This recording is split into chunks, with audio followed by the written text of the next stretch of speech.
O que pode acontecer, Rogério, para a pessoa desenvolver síndrome do túnel do carpo? Para o cara desenvolver síndrome do túnel do carpo, o que ele vai ter que ter aí?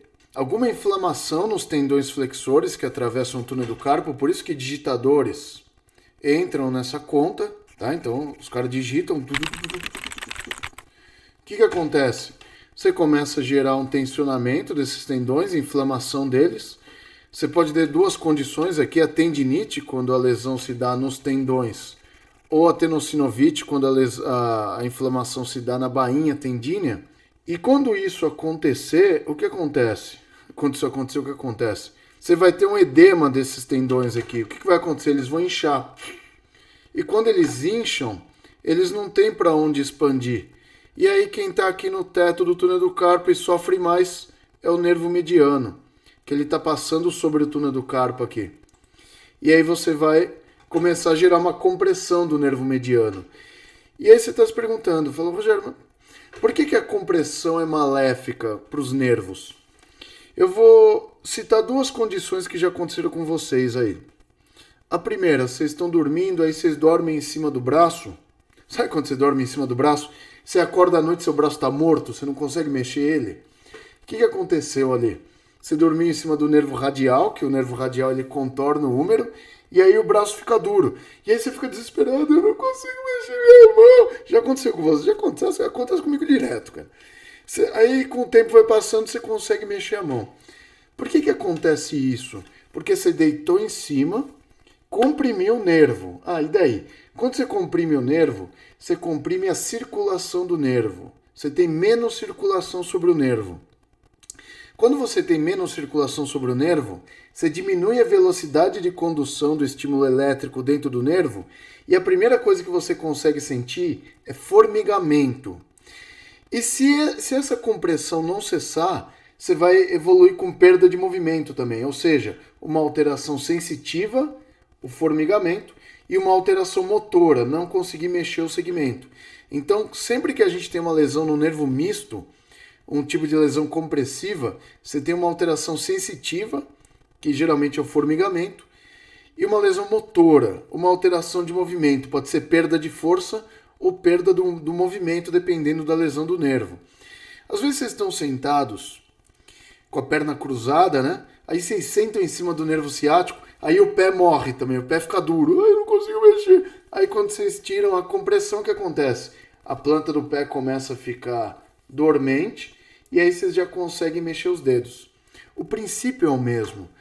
A síndrome do túnel do carpo ocorre porque você começa a gerar uma alteração compressiva sobre o nervo mediano, você diminui a circulação do nervo mediano, a circulação sanguínea, o nervo mediano diminui a velocidade de condução dos estímulos em seu interior e a pessoa vai começar a evoluir com formigamento na palma da mão, em quase toda a palma da mão, e principalmente perda de força de flexão.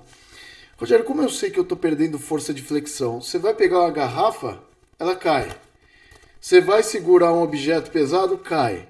Você está segurando a bolsa cai.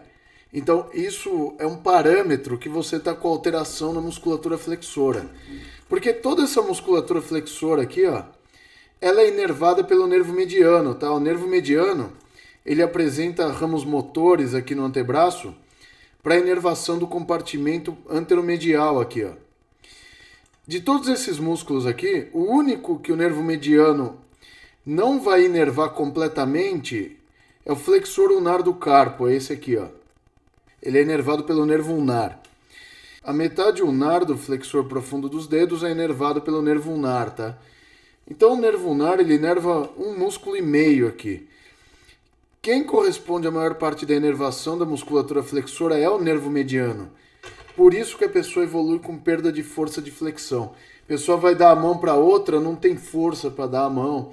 Então essa perda de força de flexão é um parâmetro importante para você detectar a síndrome do túnel do carpo, tá? Então é super fácil de entender. Formigamento na palma da mão e perda de força de flexão, assim, é muito difícil que não seja síndrome do túnel do carpo, tá?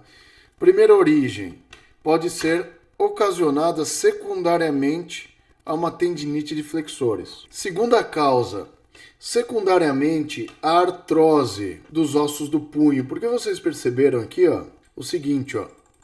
Se eu tirar a turma toda aqui e deixar só a parte óssea e o ligamento transverso, vocês veem aqui, ó, pisiforme, âmulo do amato e aqui os ossos trapézio e trapezoide aqui, tá? Então, a gente vai ter esse teto aqui do túnel do carpo. Você vai ver que os limites do ligamento transverso são ósseos. Aqui eu tenho o pisiforme e aqui eu tenho o âmulo do amato, ó. Tá bom? A gente tem também aqui nessa região o escafoide como sendo também o importante ponto de origem, tinha até esquecido dele. E aqui o trapézio e lá embaixo o trapezoide também servindo de ponto de apoio. Então vocês veem aqui pontos de apoio ósseos aqui. Uma multisseleção aqui, ó. Escafoide, trapézio, trapezoide, pisiforme e âmulo do amato aqui, ó. São as estruturas que limitam o ligamento transverso. E a gente tem outros ossos do carpo em volta aqui também, tá? Então a gente vai ter aqui nessa linha, a gente tem aqui o escafoide, a gente vai ter o semilunar e o osso piramidal aqui também, ó. Então escafoide, semilunar, piramidal e o pisiforme. Se a pessoa evoluir com artrose no punho aqui, ó, o que acontece? Quando você tem artrose no punho, você reduz espaços articulares. Então você vai reduzir o espaço do canal do carpo aqui. Então em casos de artrose de punho, é comum também a compressão do nervo mediano no túnel do carpo. Você pode fazer os exames aqui que não vai dar inflamação tendínea nenhuma. Mas o que o cara vai ter aqui é um estreitamento do túnel do carpo por osteoartrose. Então isso pode acontecer também, tá? E uma terceira condição, essa eu sempre falo, isso eu vou falar para vocês aqui. Deixa eu só levantar um pouquinho a imagem que eu quero falar olho no olho aqui com o seu. A questão do túnel do carpo pode ocorrer por osteoartrose ou por tendinite flexora. Tem uma terceira causa, e essa eu falo para vocês, porque eu trabalhei alguns anos em serviço de mão, e uma das coisas que eu aprendi quando eu estava no serviço de mão foi a seguinte, tá? Apesar da maior parte ser tendínea, existe uma condição, e isso é detalhado também em literaturas, vocês podem pesquisar isso, a relação entre o hipotireoidismo e a síndrome do túnel do carpo.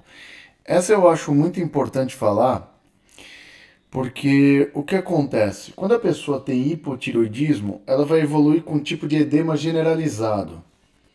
Então a pessoa vai começar a ter retenção de líquidos e proteínas plasmáticas. Isso acontece no corpo inteiro, tá? O nome disso é mixedema.